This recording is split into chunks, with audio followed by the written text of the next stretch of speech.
So if you're new to digital photography, you probably have a lot of questions about lighting, and it's a really great place to start because all great photos, or most great photos, are made up of great light. So when first starting out, a really good thing to keep in mind is to look for single light sources to light your subjects. And I think one of the best light sources and one of the simplest is simply window light. So if you imagine, you have a window here,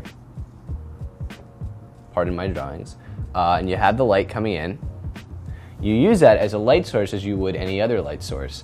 So maybe your subject is over here, and you have them face various ways towards the light source to get the light to fall on their face the way you want, and obviously you're standing over here with your camera. Maybe you have a cool hat on, and you shoot their photograph. Once you get comfortable with that, you can move into a little bit more advanced stuff like using multiple light sources or using continuous light or even using what's called strobes or flashes. Flashes like this are great on top of the camera, but they can also be used off the camera as a light source. So when using a flash like this, let's say you have it mounted on top of your camera, which is another way to light. The worst way you could use a flash like this is just like this. Obviously imagine there's a lens on the camera, because this will just basically fire straight out and blind your subject. The idea with good lighting technique is to diffuse the light so it's soft and really gives a glow to your subject and doesn't wash them out. So if I were shooting a subject with this, what I would simply do is take the flash and turn it upwards and bounce it off the ceiling and back down to give it a more sort of natural look. Now obviously this technique's not going to work in places where you don't have a ceiling or where it's a very high ceiling because the light's going to get lost and it's not going to come back down. But let's say you have just you're in a normal room, white ceilings, so you have your subject standing right here and you're over here, and let's say it's nighttime, there's no window light to be shot, you got a ceiling right here, so they're standing here. What you do is you point your flash up this way, bounce it and have it fall right back down. As it moves outwards, it expands. So as it comes out, it's going to fall a lot more wide than the narrow beam it went up with.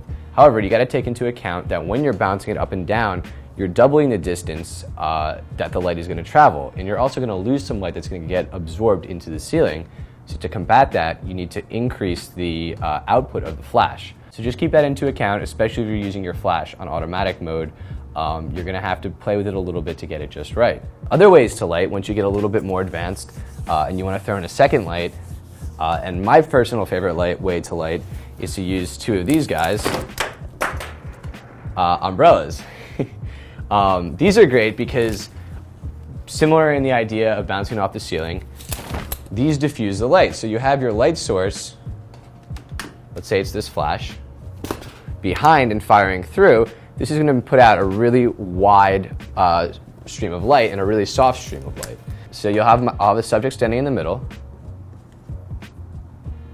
and I'll take two of these umbrellas with the flashes behind them, and obviously you need some way to trigger the flashes remotely from your camera.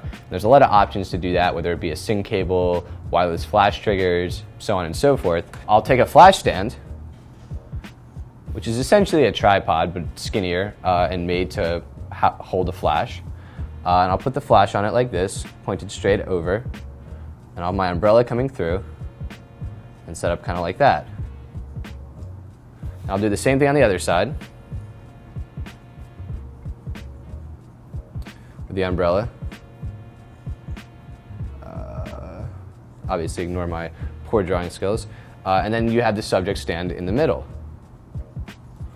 What this does is it creates, obviously the photographer is going to be over here with the camera.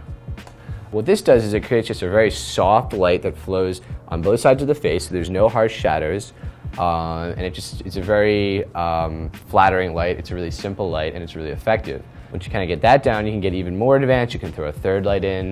You can do mixed lighting, which maybe another way I like to shoot is just window light from one side, a controlled flash from the other side with an umbrella, and those are also great ways to light. Really, the possibilities are endless.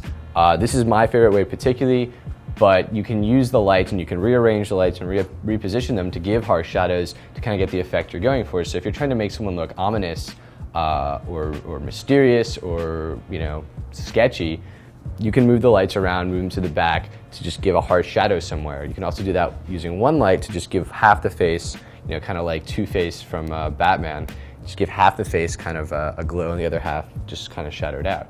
The best way to get started in this whole incredible world of lighting, which is really highly recommended, is to start with the window and take it from there.